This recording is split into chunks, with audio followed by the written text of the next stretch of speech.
नमस्कार साथियों।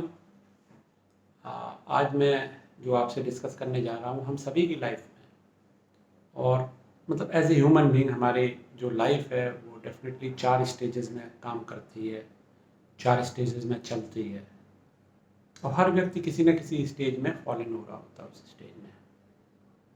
ये 4 स्टेज कौन कौन सी हैं जिसमें हमारी लाइफ या हम अपनी लाइफ को देखते हैं और अकॉर्डिंगली हम उससे बेहतर जो स्टेज हैं, स्टेज 1, 2, 3, 4, इनसे हम कैसे एक से दूसरे में जो हायर स्टेजेज हैं उसमें आने का प्रयास करते हैं और हमें करना चाहिए। तो जो हमारी पहली स्टेज है लाइफ की वो है victimhood stage. It's a stage of cause and effect. We think whatever happening to us, whatever effect we are having on our life, the cause of which is outside our control. There are the external factors, there are external environment which is affecting our life as such. It includes people around you, places around you, situations around you. We blame always the places, situations, people, superstitions, time, God, anything like we blame it for our causes. हमारे साथ आज जो भी हो रहा है हम outer जो एनवायरनमेंट है उसको कॉज एंड इफेक्ट उसको हम ब्लेम करते हैं। मेरा सिलेक्शन इसलिए नहीं हुआ कि मेरे लिए पिताजी ने कोचिंग अच्छी नहीं दी, मेरी सास मुझे बहुत परेशान करती है इसलिए मैं ये नहीं कर पा रही हूँ, अरे मैं एग्ज़ाम देने जा रहा था लेकिन बिल्ली ने रास्ता काट दिया इसलिए प्रॉब्लम हो गई। सुपरस्टिशन, भगवान नहीं चाहता है कि मेरा कुछ भला हो। Even we blame to the God also some cases. जो हमारा टोटल कोपिंग मैकेनिज्म है वो एक ब्लेम थ्योरी है। We blame everything for our causes, for our situations. We blame people, we blame situations, we blame our education, we blame our neighbours, we blame our friends, we blame time. समय अच्छा नहीं चल रहा है आजकल, भाई समय अच्छा नहीं चल रहा है। we become in this situation, we become too much superstitious also. अरे भाई वो एक आंख वाला आदमी दिख गया, अरे बिल्ली रास्ता काट गई, चलते समय किसी ने छींक दिया, अरे आप क्यों नहीं सोच रहे हैं कि सर्दी ज़्यादा है, हो सकता है आदमी उसमें ठंड खा गया हो इसलिए उसको छींक आ रही हो सकता है वो गर्मी है अंदर एसी में हो, उससे बाहर निकल के आप ही को सी ऑफ करने आया, आप बाहर धूप थी और उसको छींक आ गई। But we don't understand that our coping mechanism is just to blame outside regions. So it is the first stage. This stage is called victimhood.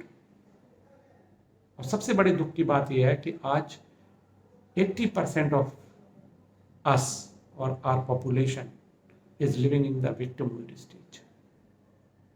बड़े से बड़ा एक समाज का तबका है जो victimhood में है कि हमारे साथ साथ ये गलतियाँ, हमारे साथ ये हुआ, हमारे साथ ये हुआ, हमारे साथ ये हुआ, हमारे पर फलानों ने आक्रमण किया, हमारे पर ढिकानों ने आक्रमण। तो क्या है कि हमारा टोटल जो गेम है वो ब्लेम थ्योरी है। हम कुछ इसलिए नहीं कर पाए क्योंकि आउटसाइड रीजन्स उसके थे, हम अपने को नहीं देखते हैं। पर coping mechanism is just to blame other people, other situations, superstitions, time. अरे मेरी कुंडली में अच्छा नहीं लिखा है, कुंडली को दोष देते हैं और तो कुछ नहीं, भगवान नहीं चाहता मेरा कुछ भला हो। तो हमारा पूरा का पूरा जो गेम है वो ब्लेम थ्योरी पे चलता है। जो दूसरी स्टेज है वो है हमारी अवेयरनेस की स्टेज। अवेयरनेस की स्टेज में क्या होता है कि हम सोचते हैं कि हमारे जो भी कंडीशंस हैं वो हमारी हैप्पीनेस के लिए के कारण होते हैं। In this stage we think like that कि life is from me, our happiness is very much conditioned. If I achieve 1 million rupee, I will be happy. हालांकि ये स्टेज अचीवर कॉन्शियसनेस स्टेज होती है। इन this stage you feel quite confident, but आपकी जो happiness है वो conditioned होती है कि अगर मुझे एक गाड़ी मिल जाए लंबी luxury, then I will be happy. मुझे 1 मिलियन रुपया मिल जाए, मैं I will be happy and I will achieve it. 10% लोग, 10 से 12% लोग इस स्टेज में रहते हैं। In this stage you feel like that life is from me. you feel confidence also. Then there is the third stage, which is the stage of surrender. In this stage, you feel life is flowing. It's just like it's एक music की तरह life है आपकी, इतनी smooth है, आप जो कर रहे हो वो होता जा रहा है, it's automatically it's getting into that, life is through me. In this stage we feel like that.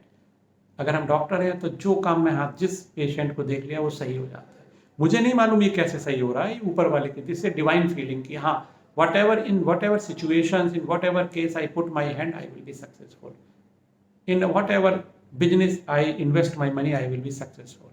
In whatever competition I appear, definitely I will qualify it.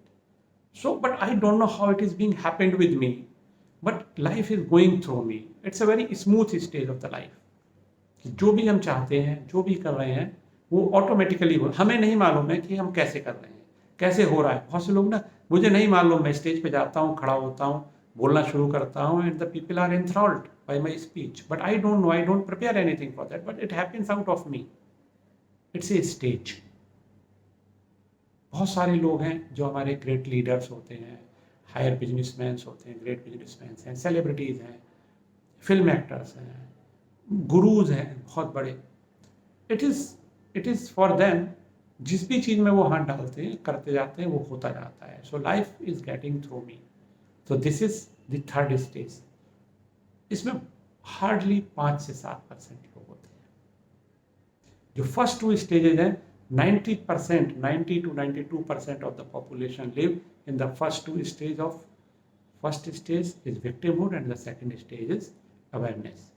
But there are 6-7% people who live in this awareness stage, and that is the last stage, is the stage of singularity या higher actualization, जिसमें आपको ना किसी चीज़ की चाहत होती है, ना किसी चीज़ का दुख होता है, ना गम होता है.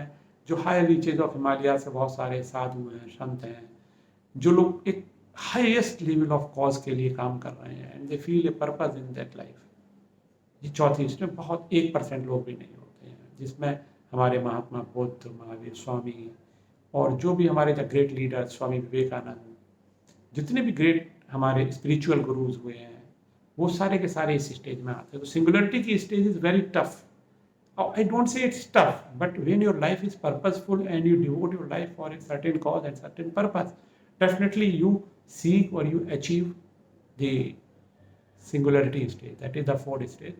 There are only 1% people, and it's entirely different from the first 3 stages. But at least we should try to come out of our stages and to try to seek a higher stage in our life. हम victimhood की stage में हैं, हमें try करना चाहिए कि हम victimhood की स्टेज से निकल करके अवेयरनेस की स्टेज में आए. Once we reach the stage of awareness in our life, we go to the stage of surrender. तो एज ए ह्यूमन बीइंग हमारा ज़्यादा नहीं तो ये प्रयास होना चाहिए कि मैक्सिमम हम सरेंडर स्टेज तक अपनी लाइफ को ले जाएं, where we feel a kind of contentment, we feel a kind of joy, we feel a kind of happiness, we feel a kind of self satisfaction. Then only our life is purposeful. अपनी आप एक list बनाइए, जिसमें एक तरफ चारों stages को लिखिए, दूसरे में आप प्रेजेंट स्टेज देखिए, 1 से 10 के स्केल पर आप अपने आप को कहाँ पा रहे हैं. पहली स्टेज आपकी विक्टिमहुड है, 1 से 10 के स्केल में आप कहाँ पर अपने आप को पाते हैं. दूसरी स्टेज अवेयरनेस की है, उसमें 1 से 10 के स्केल पर कहाँ पाते हैं. तीसरी स्टेज सरेंडर की, उसमें 1 से 10 के स्केल पर कहाँ पाते हैं. और चौथी स्टेज सिंगुलरिटी है, जो स्पिरिचुअलिज्म है, या हायर जो अचीवमेंट्स, एक्चुअल सेल्फ एक्चुअलाइजेशन की स्टेज, उसमें आप 1 से 10 में आपको प्रेजेंटली कहाँ पाते हैं. और इन्हीं स्टेजेस में आप अपने आप को कहाँ आने वाले 4 साल या 5 साल या 10 साल में देखना चाहते हैं. And try to achieve. एक ट्रांजिशन है, आप वर्तमान में जिस स्टेज में हैं और जिस स्टेज में आना चाहते हैं, try to make transition to the higher stage in the life. Then only our life is purposeful. Thanks a lot.